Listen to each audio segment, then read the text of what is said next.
I'm Rolene Marks. Welcome to Modiin and Beyond. Join me every Sunday between 3 and 4 on Radio Modiin as we take a look at what's happening in Modiin, Israel, and beyond.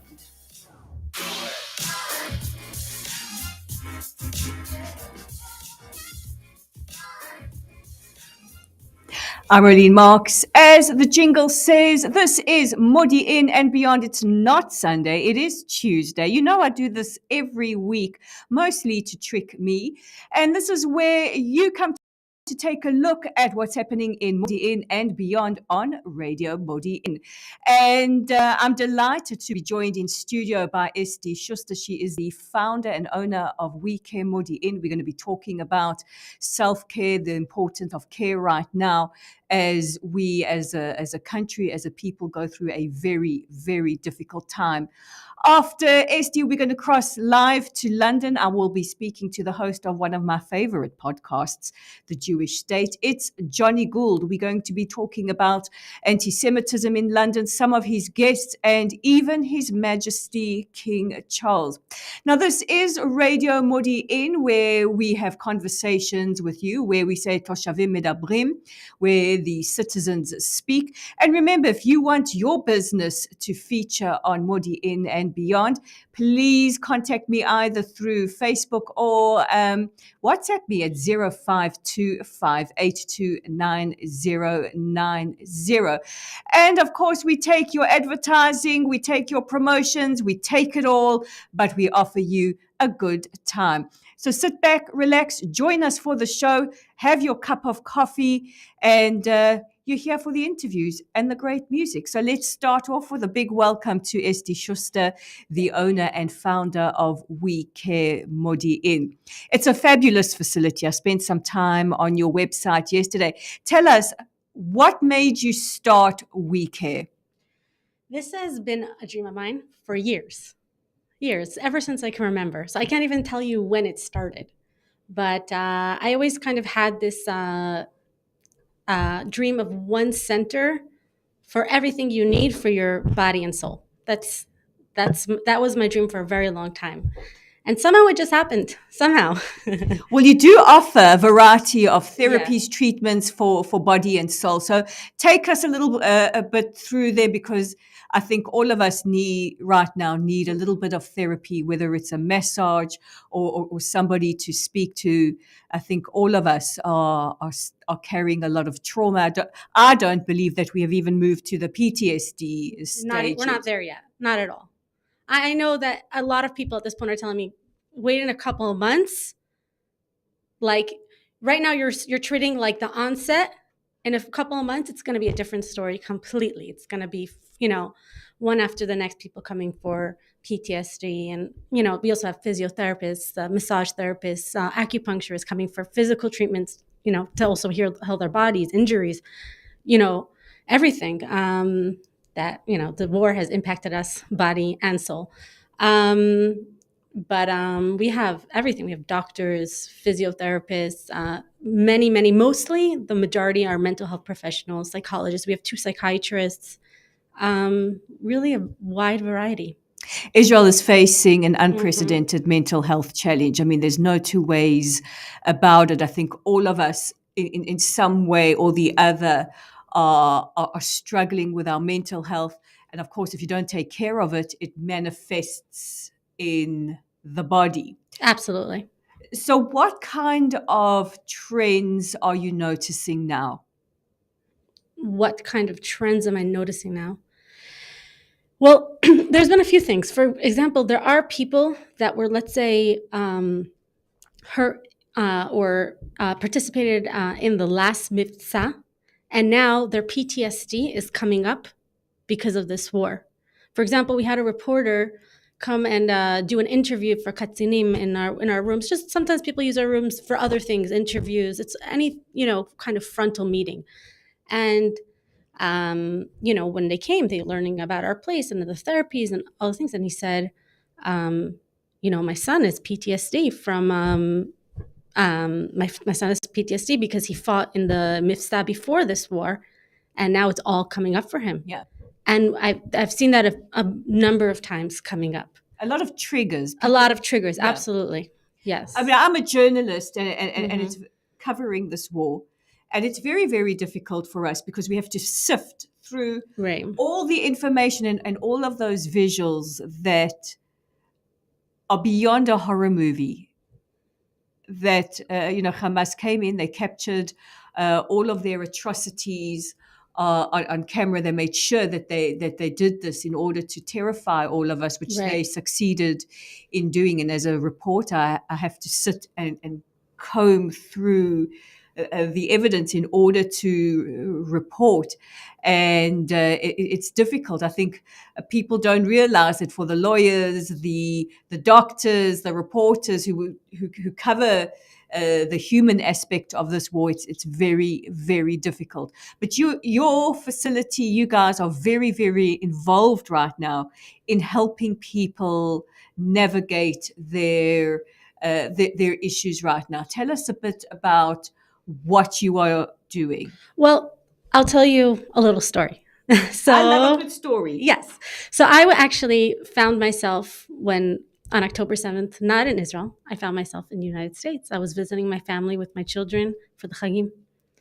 And as everyone, I was shocked beyond, triggered by couldn't believe that that's what was going on back home. And I have a business. I have a week here. I'm back at home and just thinking, I'm here, I'm stuck, my flight's canceled. What am I supposed to do? What am I supposed to do? So I contacted Elad Shimonovitz. He's the Mishnah in Modiin. And I offered him, I saw they were taking Mefonim from the south. And I said, listen, and, but there's a lot of people in our city that were impacted. I said, people that were at the attack, people that are Mefonim from the south, they need therapy.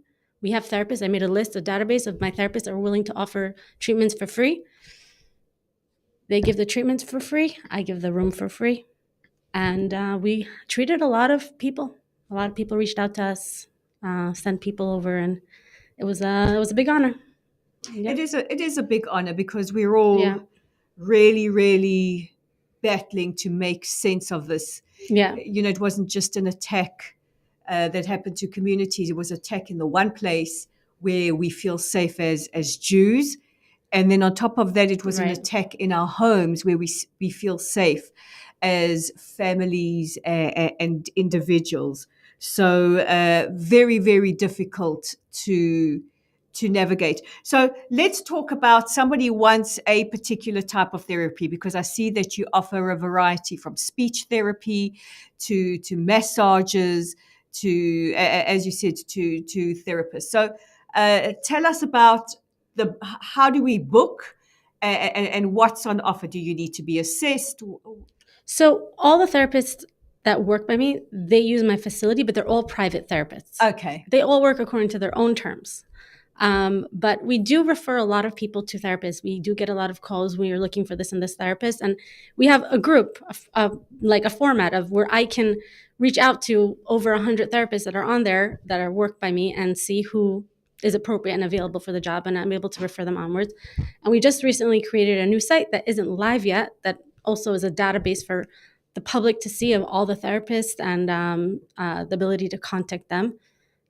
So that's how it works. That's very, very helpful. Yes. Can you give us the address of your website so that if people want to make a connection, they know where to go?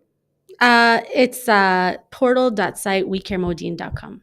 So that's portal.site.wekemodin.com. Yes. You might want to give that again. I could also send a link. Yeah, you can put it there afterwards. Yeah. That would be great. Now, you spend your days managing people, managing therapy. What about your self-care? What are your self-care tips? What are my self-care tips? Well, what you were talking about seeing videos and images. Yeah.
it ourselves, but we take some of that experience in ourselves. Absolutely. Yeah. And it's a very small country, so we know, all of us Yeah. know somebody who was either horrifically attacked or has been kidnapped, and we are all carrying that anxiety. And of course, our soldiers, our brave men and women fighting on the front line. Do you treat soldiers? We've had many, beyond so many. You know how many times I've gotten messages from a therapist, is We Care going to be open on the weekend? Because I have a therapist and he's going back to base on Sunday. Is it okay if I bring him? Because I normally don't have people, working on Shabbat. He's like, but this, soldier needs a treatment before he goes back. So so yeah, absolutely, So many. you're running through the weekend as well? Not normally. Normally, my place is closed on Shabbat. But if there's a soldier that needs a tipul on Shabbat, he's in. We do anything for our soldiers Absolutely. in this country. Mea chus. They are fighting for every Yeah. single one of us. Yes. So, Esty, if somebody is a therapist and they want to give time or be part of the network, how do they contact you? They could contact our office, F8699898 and they speak to me. They speak to Shani, who works with me, and that's it. It's a few minutes of giving some information, and that's it. And can you give that number again in Hebrew and in English so that our listeners... Yeah, absolutely. Because I'm also thinking of our Olim who've made Aliyah come to Israel during this time and Right. maybe are also feeling very, very overwhelmed with the situation and don't know where to go. Absolutely. It's 086998880 or F869989880. And that website address again, please? Portal.site.wecaremodin.com. That's Esty Schuster. Esty is the owner and founder of We Care Modiin. On the other side of this music break, we are going to be crossing to London and speaking to Johnny Gould of the Jewish State.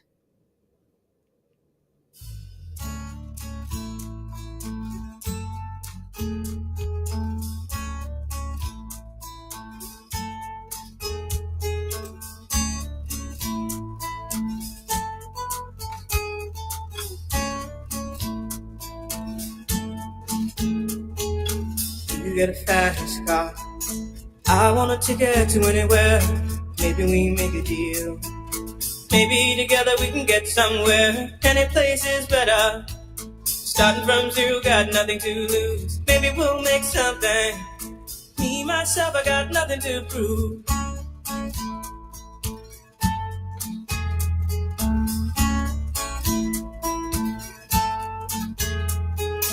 You get a fast car, I got a plan to get us out of here. Been working at the convenience store.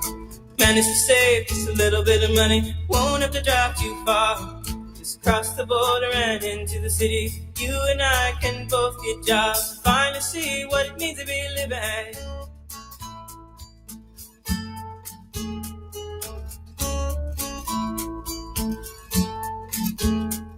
See, my old man's got a problem.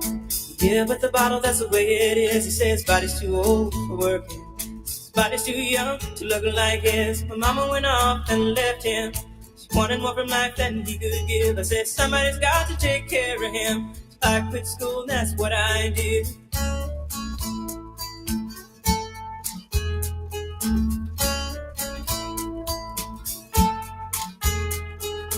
You got a fast car. Is it fast enough so we can fly away? We gotta make a decision. Leave tonight or live and die this way.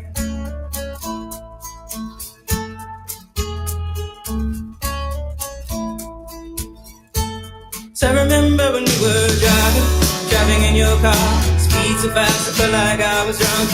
City lights day out before us, and your arm felt nice wrapped around my shoulder. And I had a feeling that I belonged. I had a feeling I could be someone, be someone, be someone.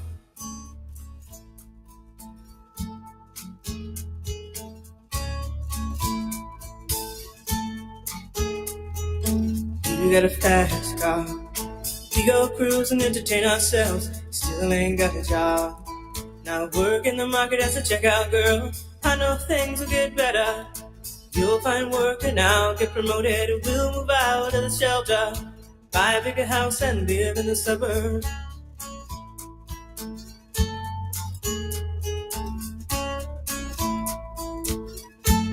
So I remember when we were driving in your car.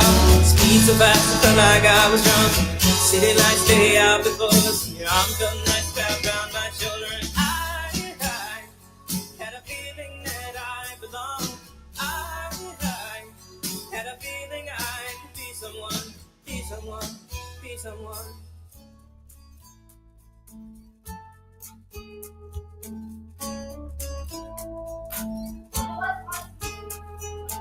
You got a fast car. I got a job that pays all our bills. Sells drinking late at the bar. Some more your friends than you do your kids. I'd always hope for better. Thought maybe together you and me find it. I got no plans, I ain't going nowhere. Take your fast car and keep on driving.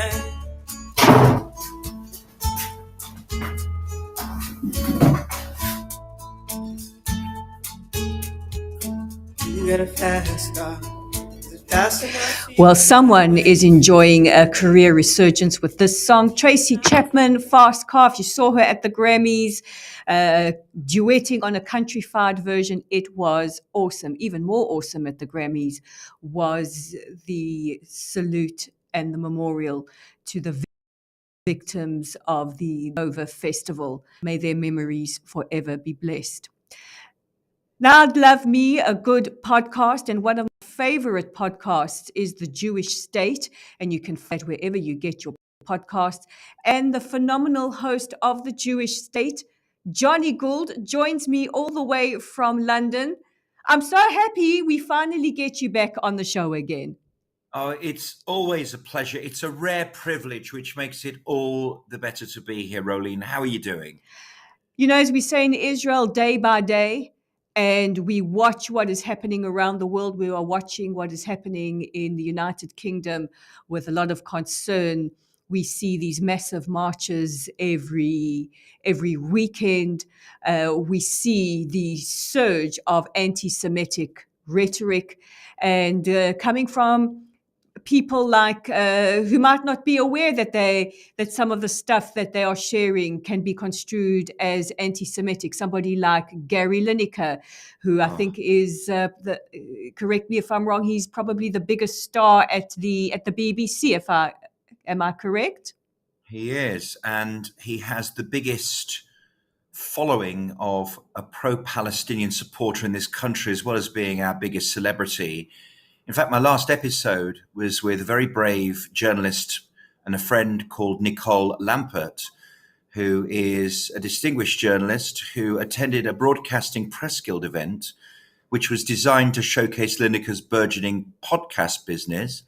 And instead she asked, why are you flouting the BBC's social guidelines with retweeting a BDS demand? And Lineker said, it wasn't a demand. It was news. And Nicole wouldn't let it lie because Nicole is Nicole. And she said it was a demand. And Lineker said, it was news. And suddenly the place hushed down because she wouldn't let it lie. And I got Nicole's story. It's the latest episode of my podcast series on Johnny Gould's Jewish State. If anyone wants to hear it, it's out there as well. And Nicole is so matter of fact. And if I could ever have imagined someone eventually confronting Lineker like that, it would be Nicole, because she's got this fearless courage, although she did admit to shaking afterwards, confronting this very big star, because he actually came to look for her after the event and said, is everything all right? And of course, it wasn't. And you'll probably have heard that a couple of days ago, a very sorry story, given the history of the place, the Soho Theatre. I was going to ask you about that, because we are seeing that there is no fear to intimidate anymore. especially in cities like London. And I believe that the silent majority stand with us, stand with Israel. But we are seeing this horrific intimidation, which we've known for years happens with the pro-Palestinian camp. And now it's out there for everybody to see. So tell us what happened at this comedy show. Well, there's an alleged comedian, and I say alleged because I think anyone who throws Jews, stroke Zionists, out of a theatre because they don't agree with his pro-Palestinian stance is suddenly not very funny at all. His name's Paul Curry. Rather amusingly, his event was called Shtum. I wonder what he thinks that language comes from. Anyway, he basically ordered an Israeli, get out of my, performance.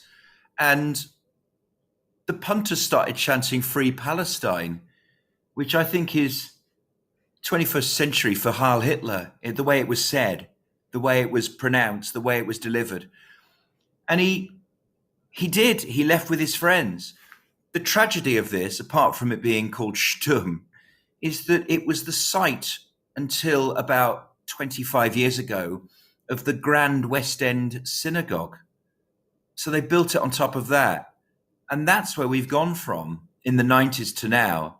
There are these horrendous events going on every, weekend, which involve, thousands of people. They're all around the country. Thank goodness they're not hugely attended anymore, but they are ramping it up again in Rafah because, of course, Israel is the only country that's not allowed to win a war. And David Cameron's acting like a schmuck, honestly, with his pronouncements about trying to create a state of Palestine, not just in the UK, but across the UN. He literally does not understand what's unfolding in front of him. And so, we look at Israelis with admiration for your courage and your fortitude and for your heroism. And we have a different texture of anti-Semitism here, which is not nice. And when I cross the road to go to synagogue with my kids, I'm looking out for two things. I'm looking out for the traffic and I'm looking out for ramming. Honestly, I'm not joking, Rolene. It's like a mishegas, a madness, which has suddenly enveloped our previously tolerant society. Johnny, do you think that this is the opinion of the majority of Brits, or do the silent majority stand with us but look at what's happening and are too scared to say something? I think it's the silent majority. But the silent majority has a responsibility to either use their democratic right at an election this year to vote against parties who have an anti-Semitism problem, or to speak out. Because if they don't speak out, we know from our Jewish history that things like Nazi Germany, Nazi Poland, Nazi Vienna happen. And the country is divided, and I don't say divided in opinion, it's divided in its demographics. So we have cities and towns which have an increasing immigrant population, but we have slightly more urban and rural areas which are still predominantly English, that still have the consensus of the country of the children of Winston Churchill. But it's their duty to speak out about it. I always remember the words of Ian Austin, who's now in the House of Lords, when he was the MP for Dudley. He said about the people of Dudley, which is literally in the middle of England, he said, "My people, they may not know the ins and outs of Jewish history, but they know something's wrong." And he was referring to Jeremy Corbyn. And you just wonder that even though Sir Keir Starmer has tackled or is attempting to tackle the anti-Semitism problem in the Labour Party, it never really went away. There is an election possibly coming up this year. I see that polls have support for the Tories really, really shrinking, but support for Reform UK seems to be growing rapidly. Who is Reform UK, and could they cause a major upset in the upcoming elections? I'll answer the second question first, which is no, they've got no chance because we have a first past the post system. So even though they are polling 10, 11 and 12% of the current popular vote, you know as well as I do, that advances them in the former European elections where they'll get MAPs in a system which is different to ours. But of course, we don't have European elections anymore. But it's essentially a binary system. And, you know, in most constituencies, that means Tory or Labour. But in some traditional areas like Scotland and the south coast of England, there are Lib Dem strongholds, which have always been there for the last 100 years or so. So even though the Lib Dems are melting away, they will get more seats than Reform UK, even though Reform have a bigger popular vote. Who are they? Well, it's Nigel Farage. Mm-hmm. It's a private business, believe it or not. It's not a political party with mass membership. And Farage has the majority of the shares. Richard Tice, who is the leader, has a fair amount of shares as well. And I know Richard really quite well. I also know the deputy, David Bull, who's a colleague of mine at Talk TV. And I think the best way to describe them is the Tory party of the 1980s and 90s. They are right of the current Tory party. I think a lot of parties are right of the Tory party these days. But as I've said to my audience on Talk TV, that if you're planning to vote for Reform as a protest against the Tories, be careful what you wish for, because what you might be hastening in is a Labour government that you definitely don't want. So there is a binary choice to make, and obviously ballots are secret. So when people go behind the ballot box, and, you know, it's a very sobering moment to vote. You feel the hand of history on your shoulders, to quote Tony Blair. And you think, oh, I'm definitely voting Reform. I'm definitely voting Reform. And then you get behind the curtain to your secret ballot and you look down at the ballot and think, God, will I really do that? And then you put down the vote against someone you hadn't thought about 5 minutes ago. So I think reports of the Tory demise is overstated. Yes, they might lose. Yes, they're not doing well. Yes, the polls are overwhelmingly in favour of Keir Starmer. But they've had a problem, as you well know, over the last 48 hours, where Azhar Ali, who's the by-election candidate for Labour, accused Israel of deliberately allowing the October the 7th massacre so that they could invade Gaza. What a disgusting lie that absolutely is. Preposterous. And I have to say, disgusting. A big thank you to channels like Talk TV and outlets like The Sun and the Daily Mail. I find it very interesting that the tabloid print media is doing the job of what used to be the broadsheets, the papers of record. But in exposing this, and also I just want to give a mention to Talk TV for really showing very even-handedly Israel's side of the conflict, speaking to families of hostages, speaking to people who really know what it's like to fight urban warfare, because we have many armchair generals out there who haven't served coffee, let alone served in a war. And we are fighting a very, very deadly enemy in a very, very different environment and scenario that other armies have had to endure. So as a citizen of this country, unlike the BBC, which is the polar opposite, which still can't bring themselves to say the word Hamas is a terrorist organization, a big thank you to you and your colleagues at Talk TV. Let's go a bit north of the border. Humza Yousaf, the First Minister of Scotland, making his feelings well known very, very outspoken about a ceasefire. What are his chances of staying in power? It doesn't look like the SNP, the Scottish National Party, is gaining respect and strength there. Look, they're not as popular as they were. And if you remember the 2017 election, they got almost every seat in Westminster. By 2019, that had been reduced by about 30%. I'm not sure his Palestinianism is popular among Scots. It might be in places like Glasgow, but further afield, I think that Labour are increasing. And now that there is a hope in terms of the Labour Party getting elected, that you might start seeing people migrating away. But they do have a stronghold. They're very, very strong in Scotland. And his wife has family in Gaza. And all of this contributes to his comments about a ceasefire. As Douglas Murray put it so pithily, he says Israel seems to be the only country in the world not allowed to win a war. And that is the narrative that's going on at the moment.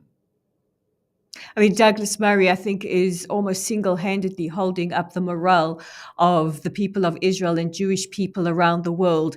And Douglas, if you're listening, I don't think that the lexicon of the English language has enough words of gratitude to express the gratitude that we have for you. And you do it so elegantly, so articulately, and just with so much appreciation from all of us. Johnny, you might have heard, I am a monarchist, I am a royalist, I'm a firm believer in the form of government, a constitutional monarchy. I think those are very, very successful forms of government. And I'm very, very sad to have heard about His Majesty King Charles's recent cancer diagnosis. President Herzog expressing the well wishes of Israelis in a very, very lovely message, saying how much he benefits from the wisdom of and advice from His Majesty the King. What are the feelings like in the United Kingdom? And some pundits are saying, could there be an abdication in favor of the heir to the throne, the Prince of Wales, Prince William? What is the scenario you see happening there? Well, we can go back in history and know that when George VI had a very serious cancer towards the end of his life, he had a lung amputated, removed in Buckingham Palace by a surgeon, and councillors were brought in to run, the job of the head of state, to sign off the documents, to sign off the statutes. That's not happening here. King Charles has committed himself to continually work on all the constitutional issues. He may not be able to have the weekly meetings with Rishi Sunak, although he's still having them now. The truth is also that there's a few members of the royal family on the injury list. Princess Catherine also has had a recent problem, Yes. Unidentified. And We that's do love Princess William Catherine in Israel. We do love our Princess of Wales. Oh, she's gorgeous, isn't she? Absolutely. And it just goes back to this idea that you can be a commoner in Britain. As long as you marry into the Norman line, you got a chance at the top table. Which always makes me titter, because the last few prime ministers have also done that. They are half immigrant and half royalty. And I'm talking about David Cameron and Boris Johnson. Yes. Between them are, 40th or 50th in line to the throne. But as we know, both of them have Jewish ancestry. But on the other side, they married well, Rolene. I think Prince William married well as well. Listen, we all marry well, don't we? We just make our choices, right? Absolutely. But to King Charles, look, it's new, this idea of saying, I've got cancer. I mean, you'd never hear that from the Queen. They were private. But I must say, cancer is just the most pervasive and terrible illness. We all know someone at first or second hand Yeah. who suffered this. The incurable 1 in 2 of us get it. And so to know that the king is the same as us, and that it may hasten a bit of donations, a bit of political pressure on the NHS, upon other organizations, upon people actually coming out and saying, well, this really helps me, that we're not alone. It's a very isolating disease, isn't it? Yes. So kol hakavod to the king, refuah shalema. He's a friend of the Jewish community, and we wish him well. And some people saying, could this be the time for the wayward ex-royal Prince Harry to come back and fulfill his obligations as a prince of the realm? Could we see Harry coming back and bringing his wife, Meghan? It's such a massive opportunity for him. And despite the pelters he gets in the media, I think he's still popular in certain parts of the country. So you could take him to London or Birmingham, Manchester. He's got the common touch. He's got that Princess Diana thing. He's still part of the Invictus Games, which is, of course, the disabled injured soldiers Olympics. And he's likable, and he's fallen out with them. It's a pretty big broigus. He's not bothered with William. It's a tragedy, actually, for the brothers that they've fallen out so badly. But actually, the truth is, they need a bit of heavy lifting from him. Don't know about Meghan. She's a bit of a liability, isn't she? Not too popular in the UK. Not too popular here either. No. He could come back, and he loves his dad. I mean, he rushed back from California because he wasn't sure how serious the illness was. And he was there on the tarmac at, near Windsor, and he went to see his dad. And that says something about his relationship with his dad. And you just never know that. I mean, he can easily come back on his own. Meghan could be saying, oh no, she's looking after the kids and all that malarkey. You could come and make one appearance somewhere, get cheered, and get resurrected into the royal family. I know that's what the Queen fancied for him. And I think he should take this opportunity. It just depends whether he wants to score in an open goal. This is a real opportunity for Harry to pulp that silly spare book, stop talking nonsense, and remember who he is. And who he is a royal. If you don't know who you are, you don't know where you are going. Just saying, Harry, just saying. But we wish His Majesty King Charles refuah shlema. We also wish Her Royal Highness Princess Catherine, the Princess of Wales, refuah shlema. She is massively popular, as is the Prince of Wales, William, here in Israel. We were very, very touched to see the messages from the King and from the Prince and Princess of Wales after the horrific attacks. The fact that Catherine stepped out dressed in blue and white was not lost on us. The fact that they met with the chief rabbi, Mervis, was not lost on us. These send massive messages, not just to your community, but to us here in Israel as well. It is so enormously appreciated. Johnny Gould, where do we find you on Talk TV and on the Jewish State? Well, thank you for that. Johnny Gould's Jewish State, as you mentioned at the beginning of our discussion, is available wherever you get your podcast. Just type in Johnny Gould's Jewish State. Johnny is Jonny, like all Jewish boys. We don't have the H in our name. And you'll find it on YouTube as well, under youtube.com/Johnny Gould as well. And on Talk TV, I'm a regular presenter. They put me on TV with my mush. They think it's acceptable for television. Who can argue with them?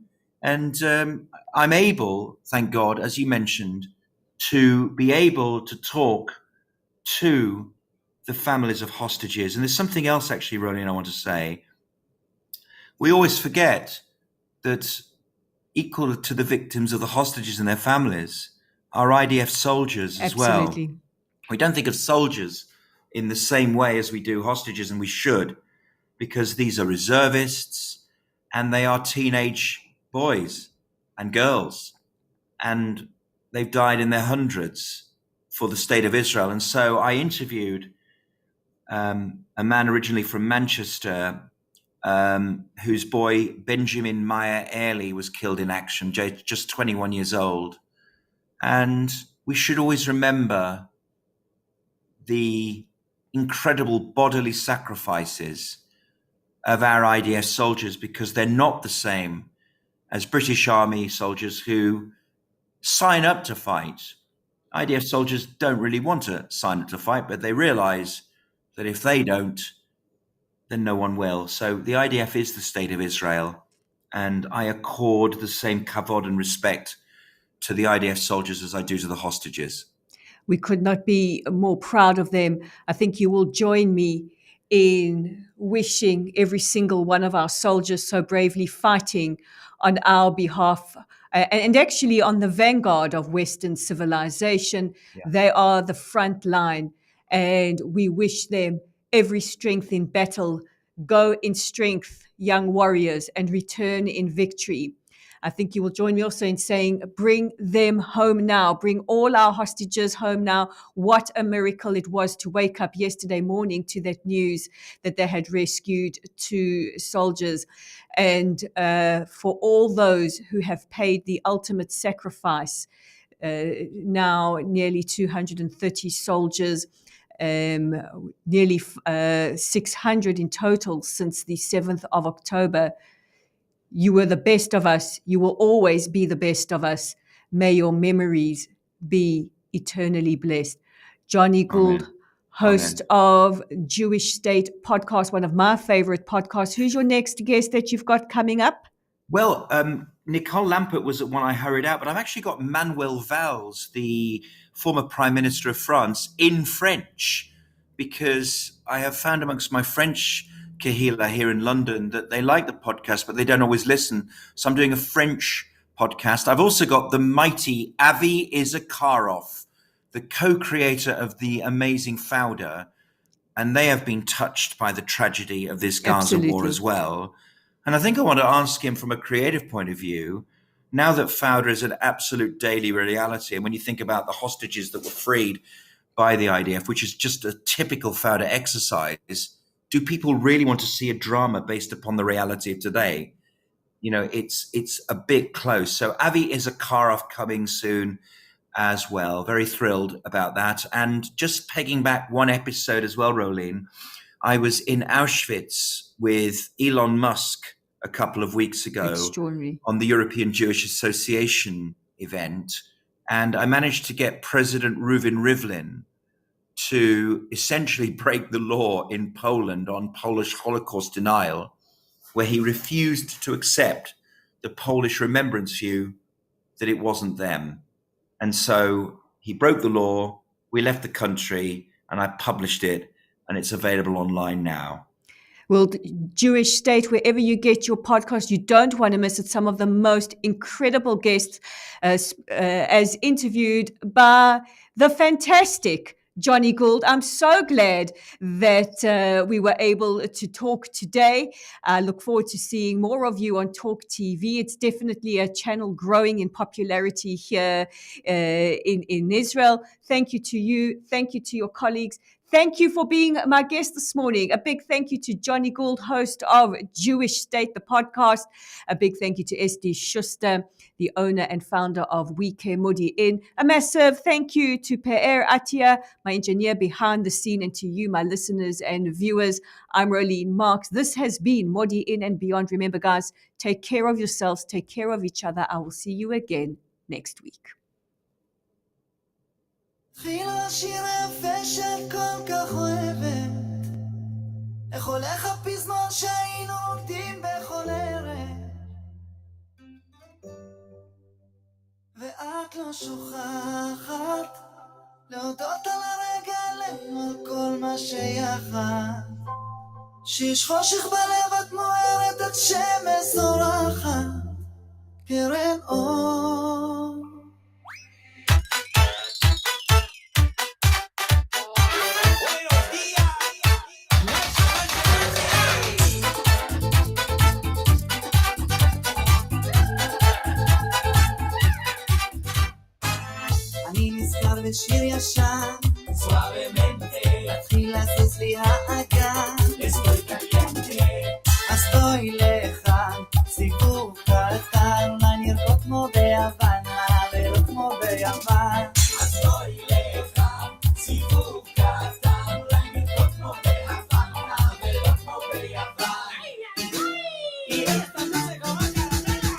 ואיך החום פתאום עולה, הלב מתחיל להתמלא, מה הסיבוב הזה עושה לה, היא מתוקה כמו סוכריה, ואיך החום פתאום עולה, הלב מתחיל להתמלא, מה הסיבוב הזה עושה לה, היא מתוקה כמו סוכריה, כמו קרמלה.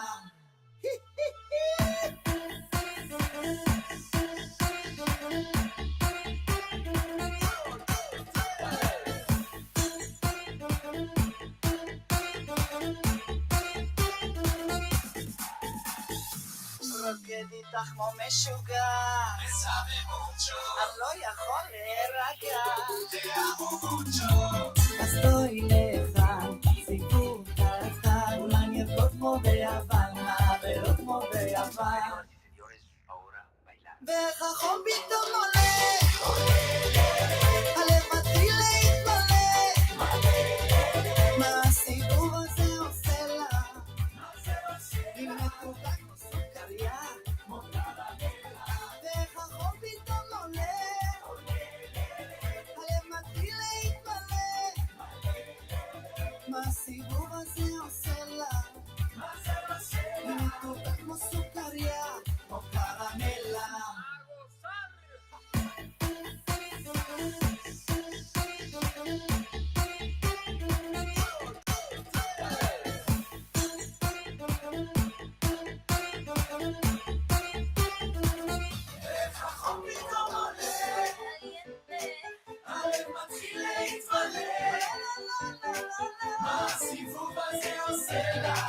מה זה עושה לה?